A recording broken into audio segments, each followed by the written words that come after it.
তুমি কিছু খেয়েছো? রিসেপশনে কি বললে? একটা সই করতে বলল। আচ্ছা আপনি চুপচাপ খান তো, ডাক্তারবাবু নইলে বকবে। আপনাকে তো চিন্তা করতে হবে না। বুঝলাম, তার মানে কিছুই পেটে পড়েনি, তাই তো? আর যা দৌড়ঝাঁপ হচ্ছে তোমার, আমার তো আর শরীর থেকে সব রক্ত বেরিয়ে যায়নি, আর আমি কাহিলও হয়ে পড়িনি। এইবার তুমি কাহিল হবে। যা ধকল যাচ্ছে আমার জন্য।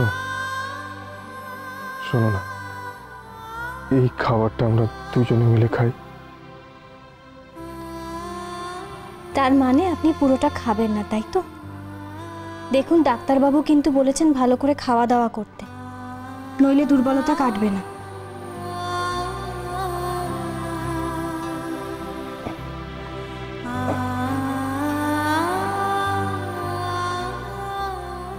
এই নাও, খেয়ে নাও।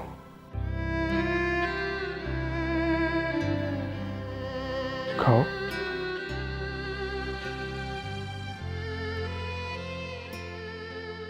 দেখো আলো,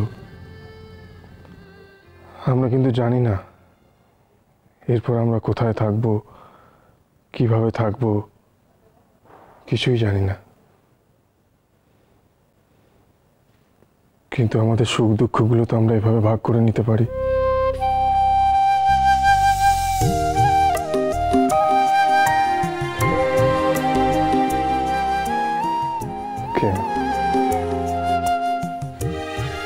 হ্যাঁ করো।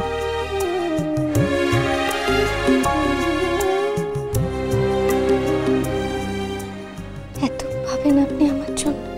বোধো কোন আলো লাগলো চোখে, আপনার এই রূপ তো আগে কখনো দেখিনি। কোন আলো লাগলো চোখে, বুঝি দীপ্তি রূপে ছেলে সূর্য লোকে,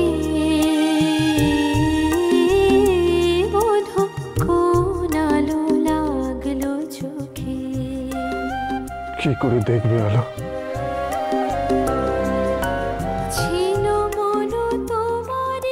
সম্পর্কগুলোর উপর থেকে সব বিশ্বাস যে নষ্ট হয়ে গেছিল, তুমি এসে আবার সেই বিশ্বাসগুলোকে ফিরিয়ে আনলে।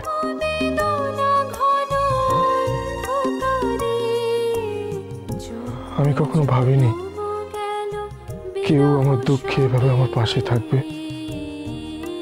এমন করে আমার সুখ দুঃখের মধ্যে নিজেকে জড়িয়ে ফেলবে। কোনোদিনও ভাবিনি আলো, কোনোদিনও ভাবিনি, কোনোদিন না।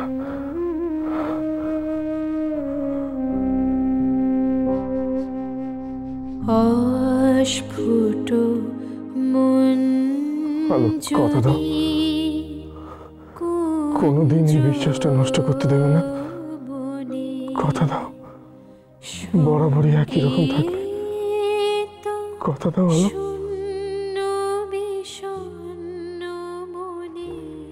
এ কি, আপনি এখনো জেগে আছেন? পেশেন্টের খাওয়া হয়নি? ওনার এখনো বিশ্রামের দরকার, আর সমানে কথা বলে যাচ্ছেন। আর আপনি এখনো এখানে কি করছেন? সিস্টার আমি এখন ঠিক আছি। সেটা আমি বুঝবো। আপনি চটপট খাবারটা খেয়ে নিন, তারপর রেস্ট নেবেন। আর একটাও কথা বলবেন না। আপনি আসুন, ডাক্তারবাবুর সাথে দেখা করে যাবেন।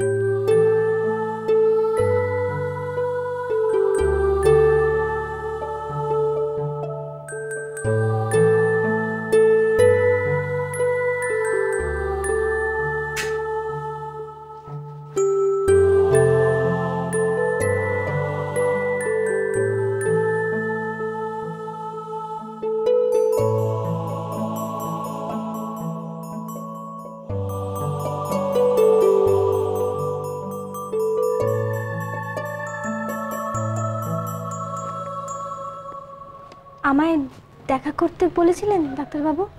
আপনি? ওই যে 14 নম্বর কেবিনে। বসুন বসুন প্লিজ। উনি এখন কেমন আছেন? সেটা জানার জন্যই তো পরীক্ষাগুলো করতে হবে। আপনি প্রেসক্রিপশনটা পেয়ে গেছেন তো? এই নিন, এটা ধরুন। এতে কি কি পরীক্ষা করতে হবে সব লেখা আছে। এতগুলো পরীক্ষা কিরম খরচ হতে পারে? তা ধরুন সব মিলিয়ে 1030 হবে। 30,000? এই সামান্য বেশি কম হতে পারে।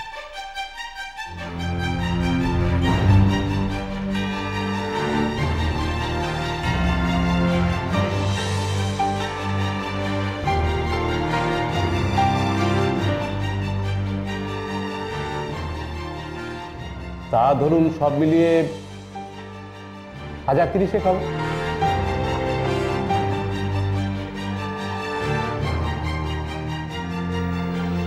বর্দা তো এখনো এলো না, এরপরে কখন ওষুধ কিনবো?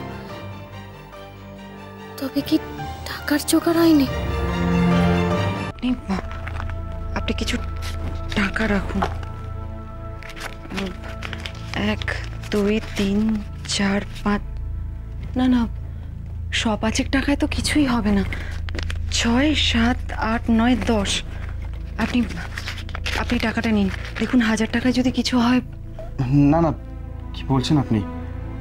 আপনার কাছে এমনিতে এখন টাকা নেই, আর তারপর আমি, না না। আপনি কি বলছেন সুখেন বাবু? বিপদের সময় অংশুমান বাবু আর আপনার বোন আলো এসে আমার পাশে দাঁড়িয়েছিল। আমি সবকিছু ভুলে যাব? নিন। শুনুন শুনুন না। আরে কি শুনবো? আপনি নিন তো, আপনি তাড়াতাড়ি যান, যান তাড়াতাড়ি। হ্যাঁ, আলোর ফোন বোধহয়। হ্যালো, হ্যাঁ হ্যাঁ, দিন দিন। হ্যাঁ হ্যালো, শোন না, একটা ব্যবস্থা হয়েছে। হ্যাঁ, তুই ওখানে থাক, আমি এক্ষুনি বেরোচ্ছি। আসুন স্যার, আসুন। এই লোকটা কাল রাতে আমাকে যাচ্ছে তাই ভাবে মেরেছে। আপনি ইমিডিয়েট ওকে অ্যারেস্ট করুন। বর্দা, বর্দা কি হয়েছে? হ্যাঁ আলো, তুই একটু আমি একটা জিনিস বুঝতে পারছি না প্রদীপ, এসবের মানে কি? উনি তোমাকে কখন মারলেন? আমি বলছি, কাল রাতে ও আমাকে গাড়ি থেকে নেমে মেরেছে। ওই ফাঁকা রাস্তায় আমাকে খুন করতে চেয়েছে স্যার। মিথ্যে কথা, একদম মিথ্যে কথা বলবেন না। আপনি কালকে রাত্রে আমার বোনকে অসম্মান করেছেন। ইন্সপেক্টর, এই লোকটা লম্পট শয়তান। হ্যাঁ হ্যালো, এই বর্দা, বর্দা ওখানে কি হচ্ছে? বলো না বর্দা, কি হচ্ছে বলো না।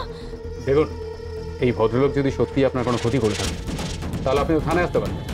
মারতে গেলেন, সরি, আমরা আপনাকে অ্যারেস্ট করছি। অ্যারেস্ট? ইন্সপেক্টর, আপনি কিন্তু না বলে করে একজনকে অ্যারেস্ট করতে পারেন না। আমার মনে হয় কোথাও একটা ভুল হচ্ছে।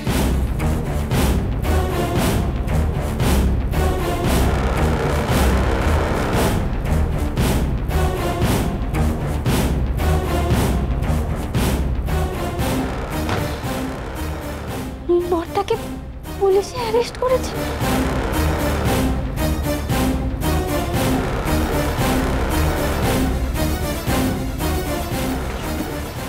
এই সব কিছু শয়তানি তোমার জন্য প্রদীপ, তুমিই করছো। তুমি ইচ্ছে করে একজন নিরীহ মানুষকে তুমি উত্ত্যক্ত করছো না। কি ভেবেছো তুমি? আমি বুঝতে পারছি না, কারণ তোমার কাছে অনেক টাকা আছে, ওনার কাছে কিচ্ছু নেই, তাই তো? ইন্সপেক্টর, আপনি একজন নির্দোষ মানুষকে কিভাবে অ্যারেস্ট করতে পারেন? ওয়াই? ইন্সপেক্টর, কালকে রাতের ঘটনায় কিন্তু এই ভদ্র মহিলা উপস্থিত ছিলেন না, তাহলে উনি এত কথা বলছেন কি করে? হ্যাঁ আমি ছিলাম, কিন্তু আন্দাজ করতে পারছি। শোনো প্রদীপ, ভালো চাও তো তুমি ওনাকে হ্যারাস করা আটকাও, না হলে কিন্তু। ইন্সপেক্টর, দেখুন ওনার একজন নিকট আত্মীয়, ওনার ভগ্নিপতি খুব অসুস্থ, আপনি প্লিজ বোঝার চেষ্টা করুন, ওনাকে এক্ষুনি যেতে হবে প্লিজ। আপনি এখন উনি থানায় যাবেন, চলুন। শুনুন শুনুন শুনুন, আমি ওনার সঙ্গে একবার আলাদা করে কথা বলতে পারি? ওকে, বেশি সময় নেই। বলে নাও, বলে নাও। কোন আলো